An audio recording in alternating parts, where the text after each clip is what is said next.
আর আপনার স্ত্রী দুইজন মিলে বলছেন ভালো নাম বলো আব্বু, ভালো নাম আব্বু বলো, ভালো নাম আব্বু বলো। দুইজন মিলে শয়তান বলে ডাকেন আর এখন ভালো নাম বলবে? দুইজন কি আসলেই মানুষ? স্বামী স্ত্রী কি আসলেই মুসলমান? এ নাম আপনি রাখলেন কিভাবে? আল্লাহ রাসূল বলছেন পৃথিবীর মানুষ শোনো, সবচেয়ে উত্তম নাম রাখো আব্দুল্লাহ, আব্দুর রহমান, আব্দুর রহিম, আব্দুল সত্তার, আব্দুল জব্বার, আব্দুর রাজ্জাক, আব্দুল গাফার, আব্দুল হামিদ, আব্দুল মুসাব্বির। গুণবাচক নাম রাখো। দুই, নবীদের নাম রাখো, ঈসা, মুসা, মোহাম্মদ, আহমদ, ইব্রাহিম, ইদ্রিস, ইয়ে, সুলাইমান, দাউদ। নাম মায়ে খেয়েছেন দুনিয়াতে, রতন নাম রাখলেন কেন? আমি আপনাকে বাপ বলিনি, আপনাকে যদি আমি অশিক্ষিত প্রমাণ করতে না পারি আমি জাতির সামনে বক্তব্য দিব না। আপনাকে যদি আমি অশিক্ষিত পিতা প্রমাণ করতে না পারি আমি জাতির সামনে বক্তব্য দিব না। 30 বছর থেকে বলছি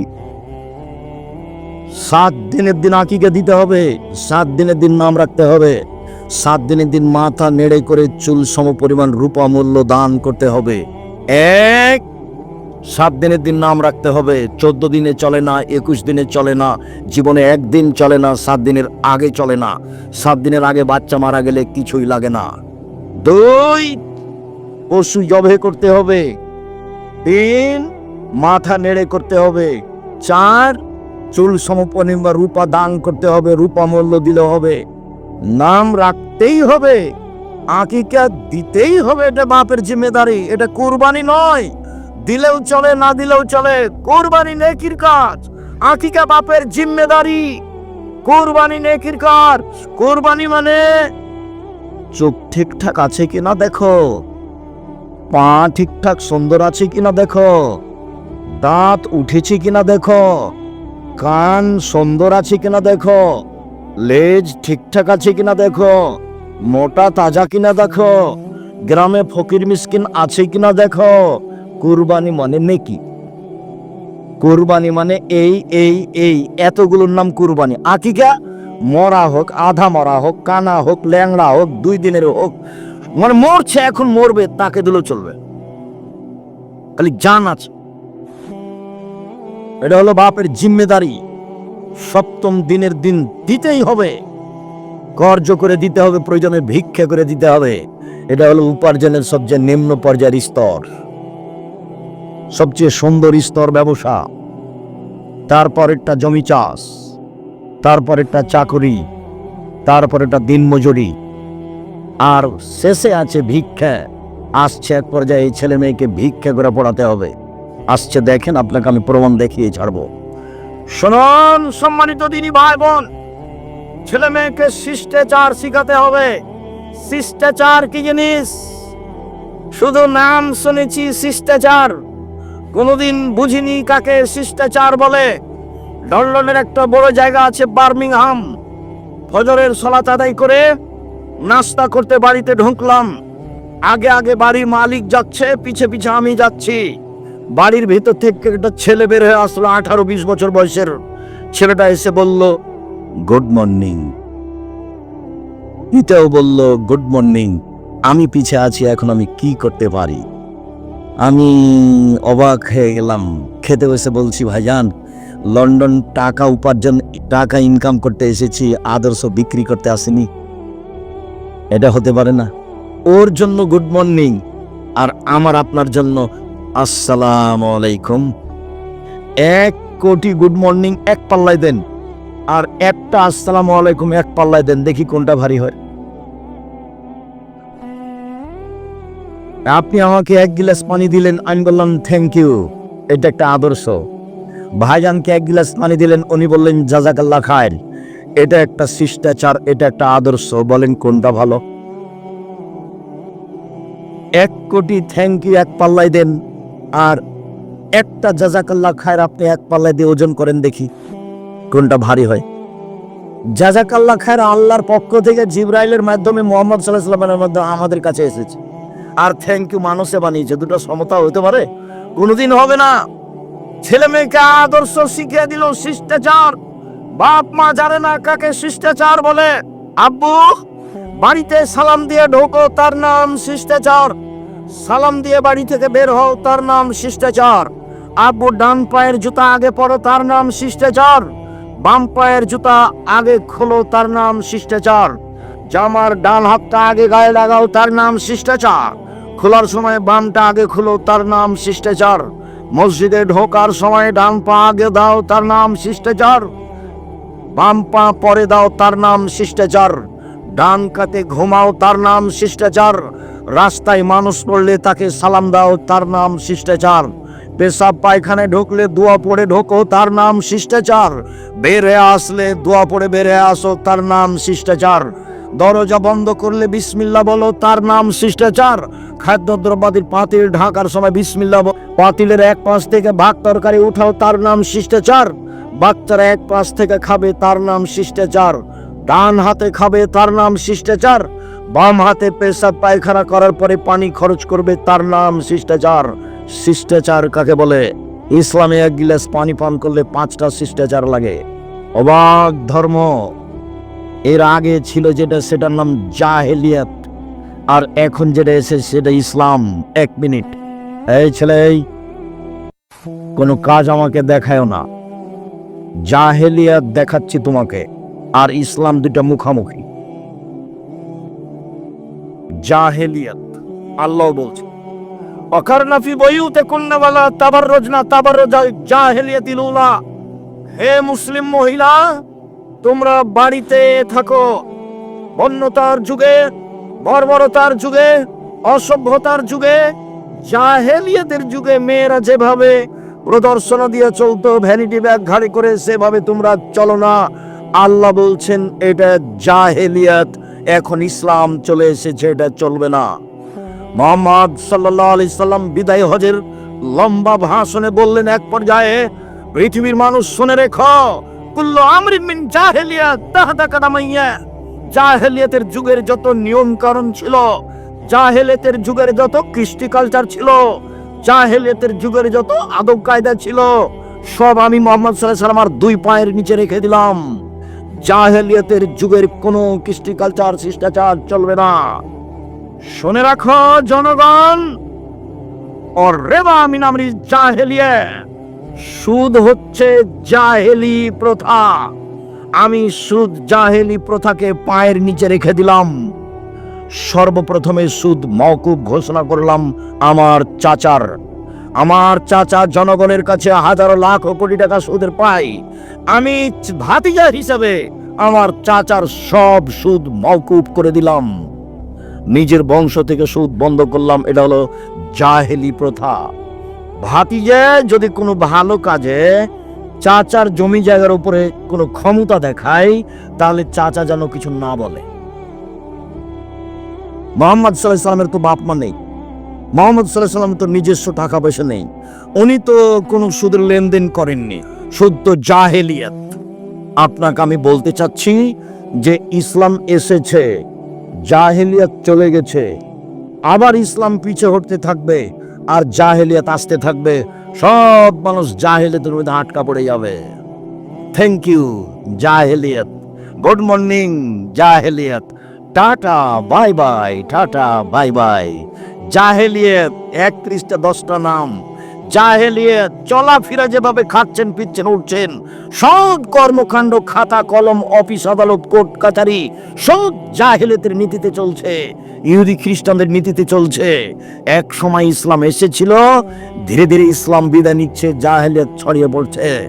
আপনি যে কি বলতে চাচ্ছেন, আমি আপনার কথাকে কোনোদিন সামনে নিয়ে আসিনি। কোরআন হাদিস আপনি ভুল বুঝেছেন। উপস্থিত বৈঠকের দিনই মুসলিম বোন, আমি আপনার অনীহার কথা জানি। আব্দুর রাজ্জাক সাহেবের কথা আপনাকে তিতা লাগে, এই কথা আমি জানি। আমি আব্দুর রাজ্জাক বিন ইউসুফ চাঁপাইনবাবগঞ্জের মানুষ, আমি আপনার বাড়ির মানুষ। আপনাকে আমি নিজের মতো করে দেখি। আমি আপনার পাশে থেকে ইসলাম ধর্ম জানাতে চাই, বুঝাতে চাই। আমি সব জানি এ কথা নয়, তবে আমি ইসলাম ধর্ম চর্চা করি এ কথা ঠিক। আমি 97 সাল থেকে ফতোয়া লিখি, 2016 সাল থেকে ফতোয়া বোর্ড পরিচালনা করি। আমার সামনে বড় বড় বিদ্বান বসে থাকেন যারা দেশ বিদেশ থেকে এসেছে। এভাবে আমি ফতোয়া বোর্ড পরিচালনা করি। আমি শরীয়ত বুঝি। আপনার বিদ্যা বেশি এ কথা ঠিক, তবে আমার চর্চা ভালো আছে এ কথাও ঠিক। আমি চর্চা দিয়ে আপনার বিদ্যাকে ঠেকিয়ে দিতে পারি। আপনি যেভাবে শরীয়ত বুঝেছেন সেভাবে শরীয়ত নয়। আপনি ভুল বুঝেছেন, আপনি ভুল বুঝেছেন, আপনি ভুল বুঝেছেন। আপনার স্ত্রী মহিলা বৈঠক করে বেড়াই আর বলে বুবু বিসমিল্লাহ বললে বুবু এত নেকি হবে। বলে বুবু নামাজে যখন দাঁড়াবো বুবু তখন দুই পায়ের গোড়ালি জমা করিও বুবু, নইলে লজ্জাস্থানের যোগাযোগ বুবু মাটির সাথে হবে, মাটি অভিশাপ করবে। বুবুর সব কথাই নাকি বুখারীতে আছে। বুবু যখন সিজদায় যাবা বুবু হাতেই যেমন মাটিতে পড়ে যায় সেভাবে পড়ে গিয়ে একবার বুককে উরুর সাথে লাগিয়ে আটো সাটো হয়ে সিজদা করিও বুবু। বুবুর সব কথাই নাকি বুখারীতে আছে। বুবুর কথা আমার তদন্তে 70% মিথ্যা আছে। বুবুর কথা ফাজাইলে আমলের মতো। বুবুর কথা কেমন? ফাজাইলে আমলের মতো। ফাজাইলে আমল, আদম আলাইহিস সালাম 60,000 বার হজ করতে গেছেন ভারত পেয়ে। ভাইজান 60,000 বার, তাহলে 60,000 বছর বয়সে দেওয়া হবে না ভাইজান? একটা মানুষ যদি 60,000 বার হজ করতে যায় তাহলে বয়স 60,000 বছর হতে হবে না? হজ তো বছরে একবার। তখন আমি এই মুফাসসিরের বক্তব্যকে আর ওই মহিলা বৈঠকের বুবুর ওই তাফসির মাহফিলকে ওই বৈঠককে আমি বলেছি এইগুলো হচ্ছে পুথির গানের মতো। পুথির গান মানে 6 মাসের রাস্তা মর্দ 6 দিনে গেল, ঘোড়ায় চড়িয়া মর্দ হাঁটিয়া চলিল, এলে পুথির গান। ফাতেমা কান দিয়া কয় আজ বুঝি হোসাইন কারবালাতে শহীদ হয়। ফাতেমা কান দিয়া কয় আজ বুঝি হোসাইন কারবালাতে শহীদ হয়। যেদিন হোসাইন কারবালার মাঠে ইরাকের মাটিতে শহীদ হন তার 49 বছর আগে ফাতেমা মারা গেছে। কতদিন আগে? 49 বছর আগে। কিভাবে ফাতেমা কেঁদে বলতে পারেন? আমার চাচাতো চাচা আমাদের গলিতে এই পুথির বই পড়তো। কি কথা আছে যে গনিয়া দেখে 40 মানুষ মরে কাতারে কাতার, লাখো লাখ কাতারে কাতার, গুনিয়া দেখে 40,000, মানে মরলো লাখ লাখ, কাতারে কাতার গুনিয়া দেখছে 40,000। মানে সবই মিথ্যা কথা। ঠিক এরকমই আপনি আমার দিনী বোন, আমি আব্দুর রাজ্জাক বিন ইউসুফ চাঁপাইনবাবগঞ্জের মানুষ। আমি দিন ধর্ম নিয়ে চর্চা করি। আল্লাহ আমাকে এই বিষয়ে একটা ভালো স্থানে রেখেছেন। দেশের সবচেয়ে বড় প্রতিষ্ঠান পরিচালনা করি আলহামদুলিল্লাহ। জামিয়া সালাফিয়া দেশের সবচেয়ে বড় প্রতিষ্ঠান, আয়তনে, ছাত্র সংখ্যায়, শিক্ষক সংখ্যায়। শিক্ষক মানে শিরক মুক্ত প্রতিষ্ঠান জামিয়া সালাফিয়া, বিদআত মুক্ত প্রতিষ্ঠান জামিয়া সালাফিয়া, দল মুক্ত প্রতিষ্ঠান জামিয়া সালাফিয়া, সংগঠন মুক্ত প্রতিষ্ঠান জামিয়া সালাফিয়া, হিংসা মুক্ত প্রতিষ্ঠান জামিয়া সালাফিয়া। 100 জন শিক্ষক এক জায়গাতে বসলে একজন আরেকজনের বিরুদ্ধে মুখ খুলতে পারবে না। মুখ খোলাই নিষেধ। কেউ কাউকে বলতে পারবে না আমার সাথে আসেন। দল সংগঠনের কথা মুখ দিয়ে বের করা নিষেধ। ছাত্র শিক্ষক সবাই একই। একমাত্র জেহেনটা খালি করে, মস্তিষ্ক খালি করে আল্লাহকে সন্তুষ্ট করার জন্য মাঠে থাকতে হবে,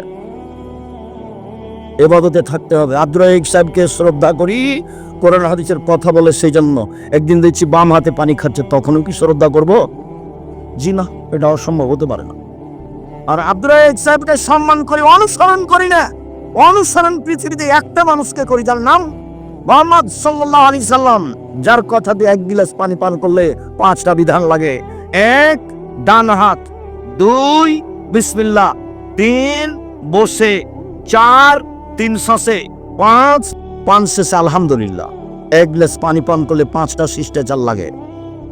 আবু মুসা আশআরী রাদিয়াল্লাহু তাআলা আনহু বলেন, রাসূল সাল্লাল্লাহু আলাইহি সাল্লাম বললেন, মান কালাতুল্লাহু ওয়ালিদা, কারো যদি একটা কাজের মেয়ে থাকে, নিজের মেয়ে থাকে, ফাআল্লামা, তাকে বিদ্যা শিখিয়ে দিল, ফাসানা তালিমা, সুন্দর বিদ্যা শিখিয়ে দিল, ওয়াদাবা, শিষ্টাচার শিখিয়ে দিল, ফাসানা তাদিবা, সুন্দর শিষ্টাচার শিখিয়ে দিল, এই পিতা ডবল নেকি পাবে। শুনুন, আবু হুরায়রা রাদিয়াল্লাহু তাআলা আনহু বলেন, রাসূল সাল্লাল্লাহু আলাইহি সাল্লাম বলেছেন, যার 2টা মেয়ে আছে, 3টা মেয়ে আছে, ফাআল্লামাহুন্না, মেয়েদেরকে বিদ্যা শিখিয়ে দিল, ওয়া আদাবাহুন্না, মেয়েদেরকে শিষ্টাচার শিখিয়ে দিল, ওয়া যাওয়াজাহুন্না, মেয়েদের বিবাহ দিয়ে দিল, ওয়া আহসানা ইলাইহিন্না, তাদের সাথে ভালো আচরণ করলো, সেই পিতা আর আমি মুহাম্মদ সাল্লাল্লাহু আলাইহি সাল্লাম জান্নাতে একসাথে থাকবো। এভাবে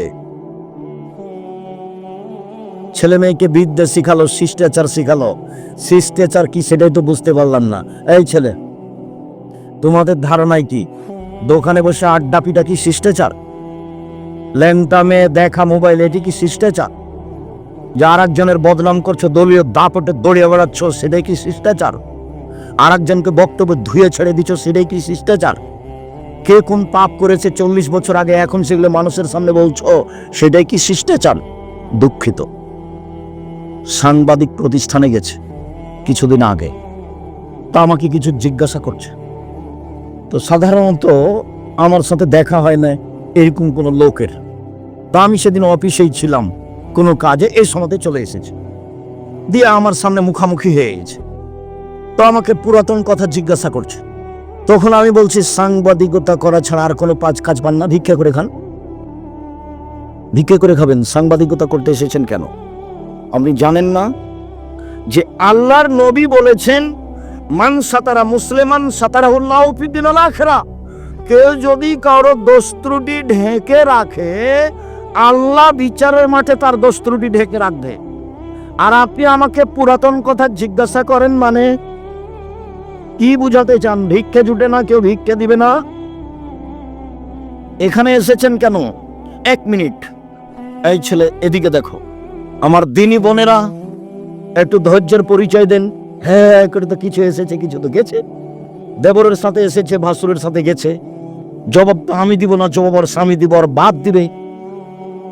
গল্প করতে করতে এসেছে, গল্প করতে করতে গেছে। কি শিষ্টাচার জীবনের ছেলে মেয়েকে শোনালেন? এদিকে দেখ।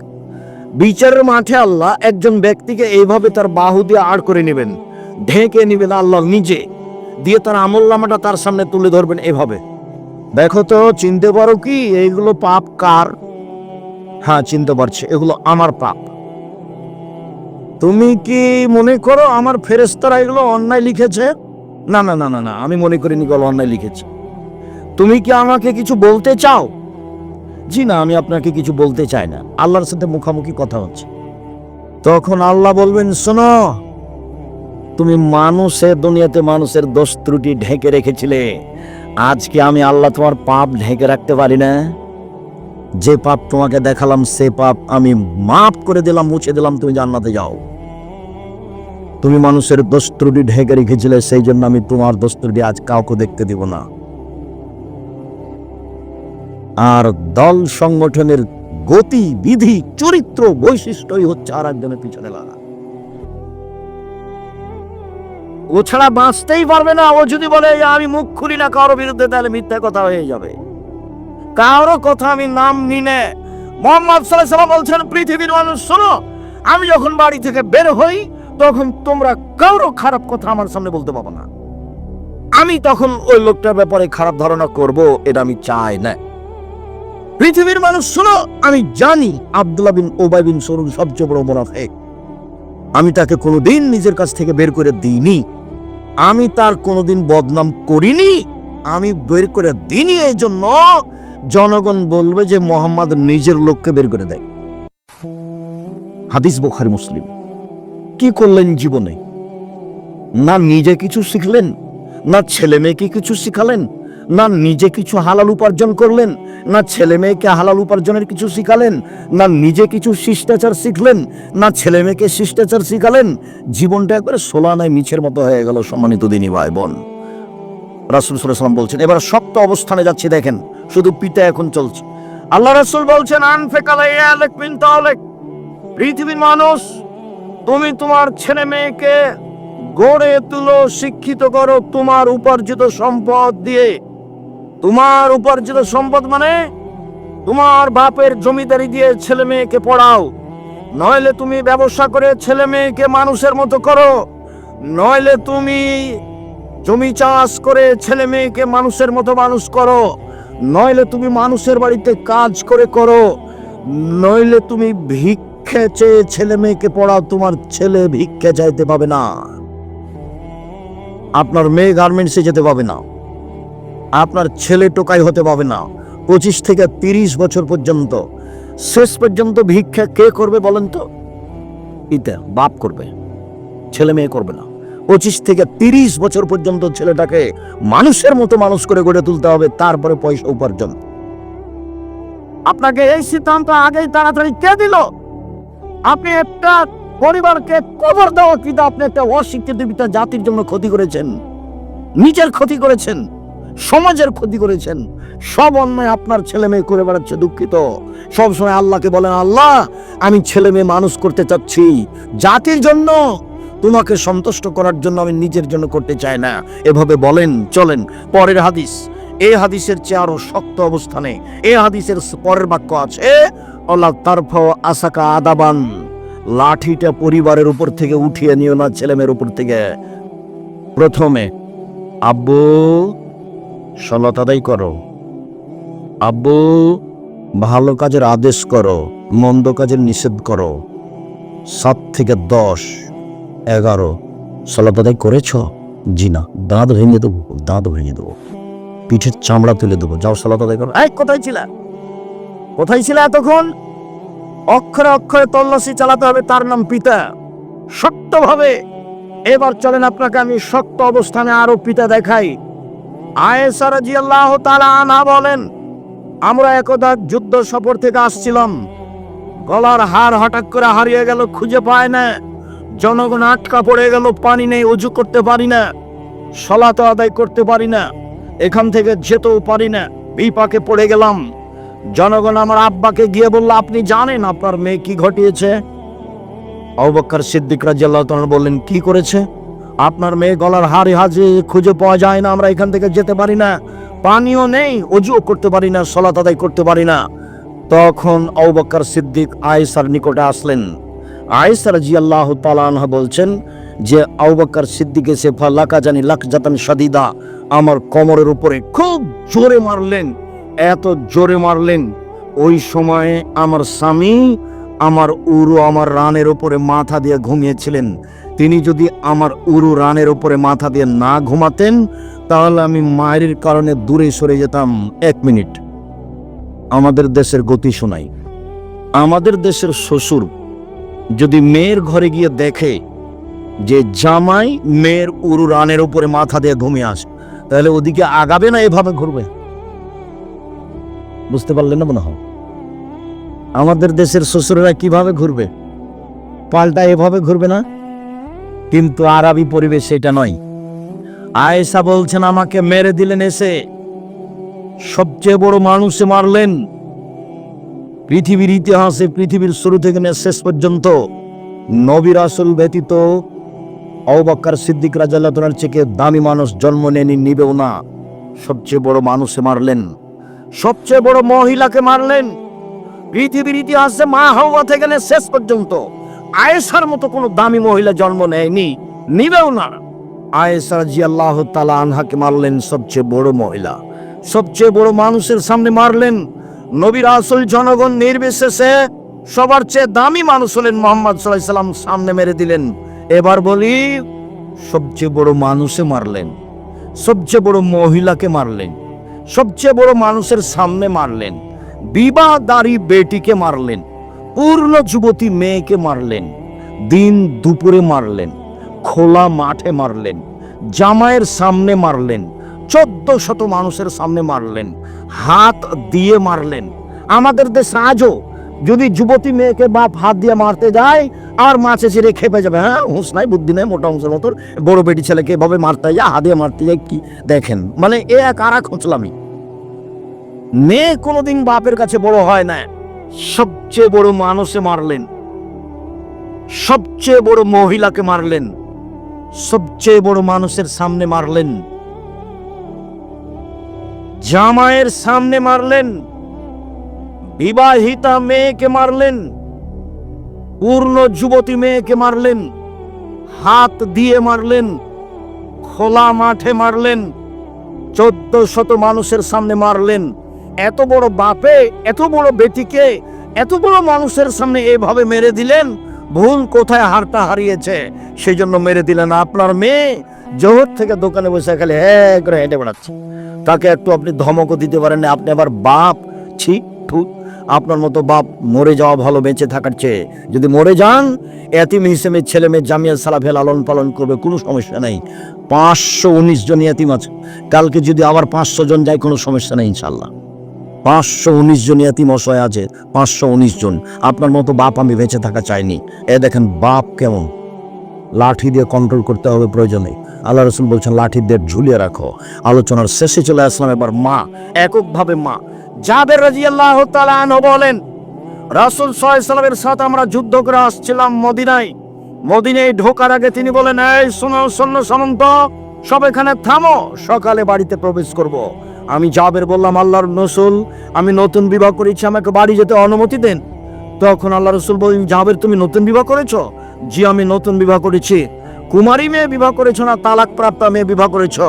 আল্লাহ নবী, আমি কুমারী মেয়ে বিবাহ করিনি, তালাক প্রাপ্তা মেয়ে, বেশি বয়সের মেয়ে বিবাহ করেছি। আল্লাহ রসুল বললেন, তুমি কুমারী মেয়ে কেন বিবাহ করলে না? তুমি তার সাথে খেলতেও, তোমার সাথে খেলতো। আল্লাহ রসুলের কথার উত্তরে জাবের বলছেন, আল্লাহ নবী শোনেন, আমার আব্বা উহুদের যুদ্ধে শহীদ হয়েছেন 9 জন মেয়ে রেখে। আমার বোনদের সমবয়সের, কম বয়সের মেয়েকে আমি বিবাহ করা পছন্দ করিনি 4টা কারণে। আল্লাহ রাসূল শোনেন, আমার আব্বা উহুদের যুদ্ধে শহীদ হয়েছেন 9টা মেয়ে রেখে। আমার 9 জন বোন আছে, আমার বোনদের সমবয়সের, কম বয়সের মেয়েকে আমি বিবাহ করিনি 4টা কারণে। এক, বেশি বয়সের মেয়ে বিবাহ করেছি যাতে করে আমার স্ত্রী আমার বোনদেরকে বিদ্যা শিখাতে পারে। মা মানে ছেলে মেয়েকে বিদ্যা শিখাবে। 2, বেশি বয়সের মেয়েকে বিবাহ করেছি যাতে করে আমার বোনদেরকে শিষ্টাচার শিখাতে পারে। মা মানে বাচ্চাকে শিষ্টাচার শিখাবে। 3, অলে তুরাক জেলা হল না, বেশি বয়সের মেয়েকে বিবাহ করেছি যাতে করে আমার বোনদেরকে মাথার চুল চিরুনি করে, সাজগোজ করে, পরিপাটি করে রাখতে পারে। 4, বেশি বয়সের মেয়ে বিবাহ করেছি যাতে করে আমার স্ত্রী আমার বোনদেরকে পাহারা দিতে পারে। মা মানে পাহারাদার। 1 মিনিট, আপনার স্ত্রী ফরজ সালাত আদায় করেছে, সুন্নাত পড়বে, আল্লাহু আকবার বলতে যাচ্ছিল, আর ছেলে এসে দরজায় সালাম দিয়েছে, আসসালামু আলাইকুম। তখন আপনার স্ত্রী সুন্নাত পড়বে না, থামিয়ে দিয়ে বলবে, আহমদ 20 মিনিট দেরি হলো কেন? আজকে যে তুমি মসজিদ থেকে 20 মিনিট দেরি করে এলা, এই 20 মিনিট তল্লাশি চালাতে হবে মাকে, এটা হলো ফরজ। আর যেটা পড়তে যাচ্ছিল সেটা হলো সুন্নাত। কিছুই যদি বলে না বলে, এমনি মা সালাত শুরু করে দেয়, তাহলে হলো খালা, এ হলো খালা। আর যদি সুন্নাত বাদ দিয়ে জিজ্ঞাসা করে, তাহলে হলো মা।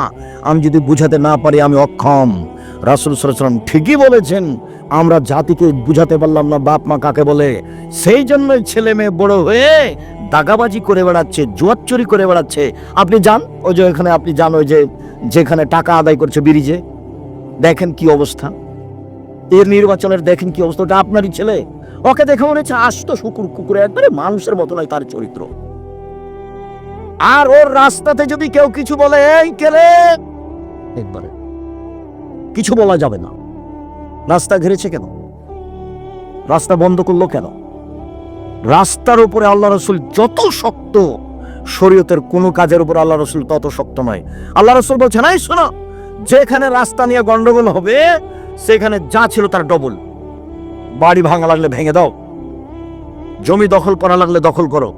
রাস্তা নিয়ে গন্ডগোল হয়েছে মানে যা ছিল তার ডবল। আমি বলিনি এই কথা, মুহাম্মদ সাল্লাল্লাহু আলাইহি ওয়াসাল্লাম বলেছেন রাস্তা থেকে জিনিস সরিয়ে দাও, ঈমানের ছোট অংশ জান্নাত হবে। এই লোকটা জান্নাতে চলে গেছে, লোকটা জান্নাতে চলে গেছে কেন? রাস্তা একটা গাছ পড়েছিল, কেটে সরিয়ে দিয়েছে এই জন্য। হাদিস বুখারী মুসলিম। আপনার ছেলে রাস্তায় গেল কেন? কি দেখাতে চাই? দুঃখিত, আমি বলতে চাচ্ছি, আপনি আমার দিনী ভাই, আপনার স্ত্রী আমার দিনী বোন, আপনারা দুইজন আমার ভাই বোন। আপনাকে আমি অন্তর থেকে ভালোবাসি। আপনি আমার কোনো কথাকে শক্তভাবে নিয়েন না। আপনি কঠিন হলেও, ভারী হলেও ভালোভাবে নেন। ছেলে মেয়েকে